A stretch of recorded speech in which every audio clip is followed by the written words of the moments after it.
অ্যাপসে প্রবেশের পর আমরা যদি মোবাইল রিচার্জ করতে চাই তাহলে আমাদের রিচার্জ নামে অপশনে যেতে হবে। এই যে রিচার্জ, এখানে ক্লিক করলাম। তারপরে মোবাইল রিচার্জের জন্য এই যে রিচার্জ নামে অপশনে যাব আমরা। এখানে আসার পরে এখানে উপরে নাম্বার, নিচে অ্যামাউন্ট দেওয়ার পরে আমি দেখাচ্ছি।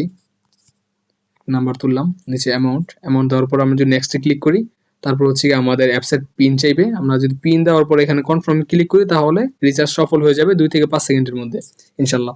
তো আমরা ব্যাক আসলাম। তারপরে হচ্ছে আমরা যদি ড্রাইভ বড় অফারগুলো নিতে চাই তাহলে আমাদের এই যে ড্রাইভ নামক অপশনে যেতে হবে। ড্রাইভ, এখানে ক্লিক করলাম। গ্রামীণ, রবি, বাঙালি, এয়ারটেল প্রতিটা ড্রাইভ থাকে। ধরেন সাপোজ আজকে বাঙালি ড্রাইভটা আমরা চেক করব।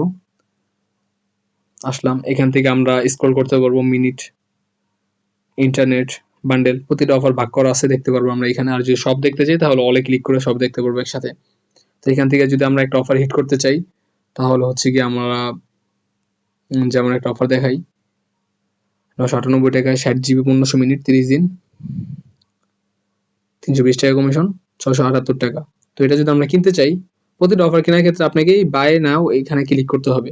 এখানে ক্লিক করার পর আমরা সেই সেম প্রসেস, নাম্বার দিব। এখানে নাম্বার দেওয়ার পরে নাম্বার তুললাম একটা। নাম্বার দেওয়ার পর আমি যদি নেক্সটে ক্লিক করি, আমাদের এখানে পিন চাইবে। পিন দেওয়ার পরে কনফার্মে ক্লিক করলে ইনশাল্লাহ সাকসেস হয়ে যাবে।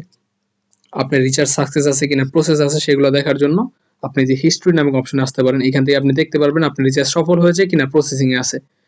হিস্ট্রি, তারপরে হচ্ছে গিয়া অল হিস্ট্রি, এখানে ক্লিক করলে আমরা দেখতে পারবো রিচার্জগুলো কমপ্লিট আছে কিনা অথবা প্রসেসিং এ আছে। তো আজকের ভিডিও এতটুকু, ধন্যবাদ।